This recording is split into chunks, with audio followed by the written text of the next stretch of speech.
que c'est que cette histoire? Bon, après le chasseur, le chercheur de champignons. Est-ce qu'on peut filmer dans de bonnes conditions? Je suis dans les bois, mes vidéos, moi, demain, je vais les faire où? Au centre-ville, hein, c'est ça?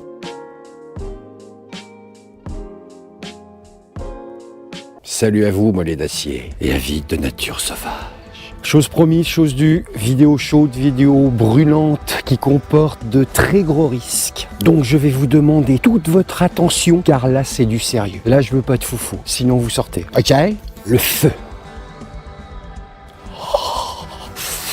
Ouh, ça fait du bien, un petit feu. Franchement là on est au mois de décembre, un petit feu ça fait toujours plaisir. Ça c'est sûr. Alors certes c'est interdit. Nous sommes aussi bien d'accord que c'est dangereux. Donc faites très attention quand vous vous lancez pour faire un feu. Ça, il y a quelques règles à respecter, je vous les donne. Non, je suis pas Jodassin, non. Je suis Azimut Brutal. Si vous aimez cette vidéo, eh bien on commence par mettre un pouce et puis c'est tout. Merci beaucoup. Première chose à faire, bien choisir l'endroit de son feu. Là, faut pas que ça flambe et tout. Hein. Attention. Comment déterminer le meilleur endroit pour faire son feu? Ça dépendra d'où vous avez installé votre camp aussi. Votre tarp, faut pas que quand vous allumez votre feu, le tarp il parte en fumée. Hein. C'est pas le but du jeu non plus. Pareil, on applique les mêmes critères. Observation. Faut observer, mettre son feu parfaitement en sécurité. Donc là, en l'occurrence, comme on est dans les bois, dans la nature, faut faire attention. Et puis la petite particularité, c'est que nous sommes au mois de décembre. Donc les terrains sont bien humides. C'est moins susceptible de mettre le feu en quelque part. Mais il faut quand même respecter quelques précautions. Donc là, en l'occurrence, je me retrouve dans une zone qui est assez dégagée, j'ai envie de dire. J'ai pas trop de chance, on va dire, de foutre le feu en quelque part. Ma zone au sol est quand même aussi bien assez propre, ça c'est cool. Petit bout de bois mort déjà sur place, ça c'est magnifique. Deuxième chose à faire, bien nettoyer la zone. Au niveau du sol, on peut se préparer une petite zone. Je vous montre. Alors une fois que vous avez trouvé votre zone pour faire votre feu, bon, ben, il suffit juste d'écarter un petit peu la végétation. Alors on n'est pas des agriculteurs, on va pas nettoyer toute la forêt non plus. Hein. Donc c'est juste pour le truc. Et en plus c'est pour une soirée parce que le lendemain, on dégage. Hein. Donc vous nettoyez bien comme ceci. Alors attention parce que là aussi on fait un petit peu mal à la nature. Là il y a un petit impact quand même, donc faut le faire en conscience quand même. Pas des bourrins. Toujours la petite paire de gants. Mais oui, mais toujours. Paire de gants, toujours indispensable. Voilà ce que ça donne, donc faut sécuriser un peu plus. Hein.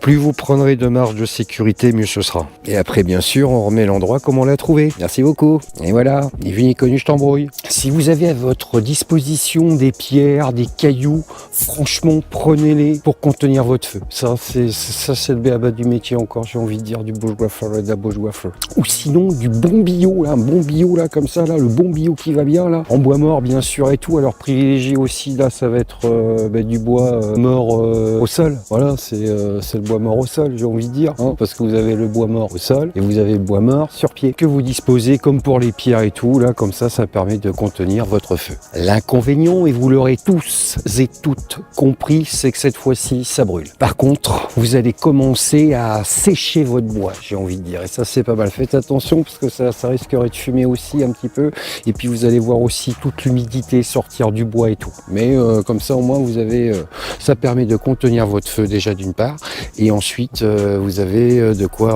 réalimenter votre feu aussi et tout. Troisième chose à faire, ne jamais laisser un feu sans vigilance. Ça, c'est le b.a.-ba du métier.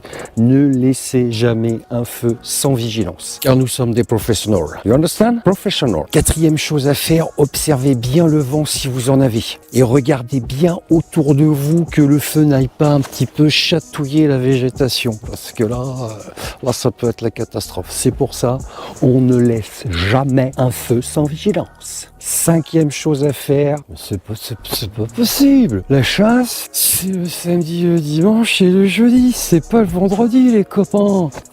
Petite parenthèse aussi, si vous croisez ce genre de personnage dans les bois, parce que là ça se trouve il y en a un qui va me tomber dessus, ça va pas être très beau à voir.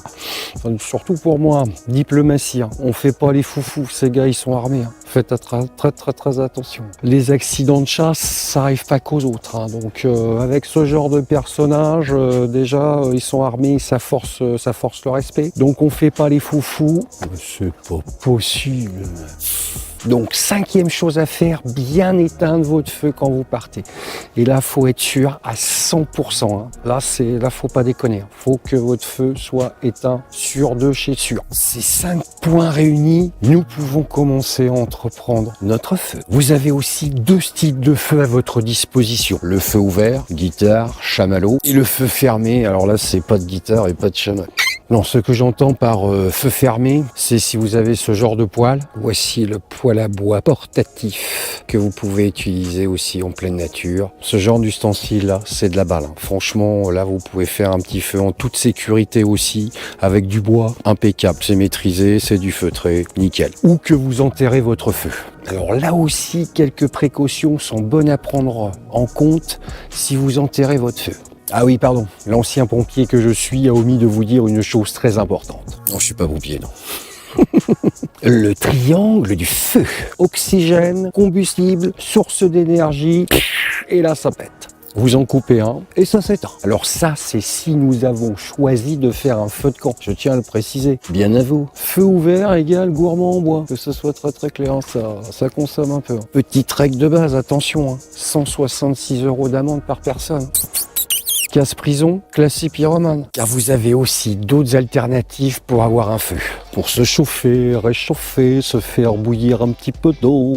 Même avec du bois et en parfaite sécurité. Une pépite. Alors c'est pas comme à la maison, hein, bien sûr. Hein, on tourne pas le bouton et c'est parti. Hein. Non, là il va falloir se bouger un petit peu. Hein. Et oui, souvenez-vous, un bon mental, une bonne forme physique et quelques compétences. Mais alors me direz-vous, mais si on peut pas faire un feu avec du bois, qu'est-ce qu'on peut ramener alors? Eh ben là, vous avez aussi l'embarras du choix, le gaz, bien sûr, la bouteille de gaz et son brûleur.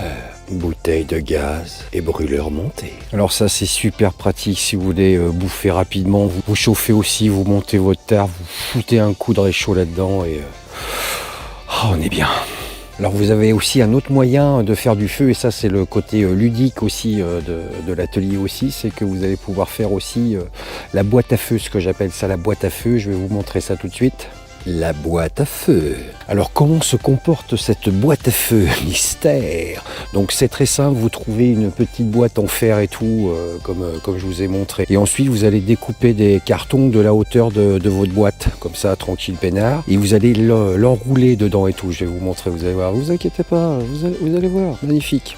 Et ensuite, si vous avez de la bougie, enfin de la cire, vous la faites fondre et vous venez imbiber toute votre boîte et tout. Et là qui pleuve, qui vente, qui neige, ça peut faire tout ce que ça veut. Petit fire steel bien sûr, hein, parce que sinon, si c'est le briquet qui est tout mouillé, et que la pierre aussi est humide, ça ne marche pas. Et là, je vais vous montrer le truc, c'est magnifique. Donc voici comment se comporte la boîte à feu. Alors toujours aussi avoir un petit coton bien sec et tout, impeccable. Et ensuite, tout le noir, c'est le carton avec la cire de bougie. Petite expérience, je vous montre. Donc la boîte à feu, le petit coton qui va bien, peut se les brécher un peu, gentiment. Le fire style. Eh ben on va s'en profiter pour chauffer les mains parce que ça caille un peu. Magnifique. Et là, le feu en toute sécurité, là, impeccable. Maîtrisé, contenu. Ça, c'est beau, ça. Ça, c'est bush. Et c'est complètement gratuit. Que ce soit très très clair, un petit bout de carton, un petit peu de cire de bougie, une boîte en fer et c'est nickel. On chauffe les petites mimines et là vous pouvez commencer à vous faire bouillir de l'eau aussi avec le petit trépied et c'est pas mal. Et puis l'avantage aussi que vous avez et tout, parce qu'une fois que c'est fini, vous pouvez reboucher. Voilà, là ni vu ni connu, je t'embrouille, il n'y a rien du tout. Et puis en plus ça vous fait une petite chaufferette après pour vous chauffer les mains. Alors faites attention aussi quand vous manipulez la petite boîte à feu quand c'est bien chaud et tout, parce que ça risquerait de brûler les doigts. D'où l'avantage d'avoir une petite paire de gants en cuir. Et bien sûr, la boîte à feu et son fire style. Ça, c'est le combo gagnant. Prévoyez aussi de mettre tout ce genre de petits matériel dans des sacs Ziploc ou bien étanches, parce que là, au moins, vous êtes sûr. Bien sûr que si ça chicane un petit peu, que ça meule, hop, ça part et tout direct. Et après, vous fermez tout ça dans votre petit sac étanche, Ziploc, à vérifier tout, qu'il soit bien hermétique, par contre, parce que la mauvaise surprise peut être fatale. Merci, monsieur Sapin.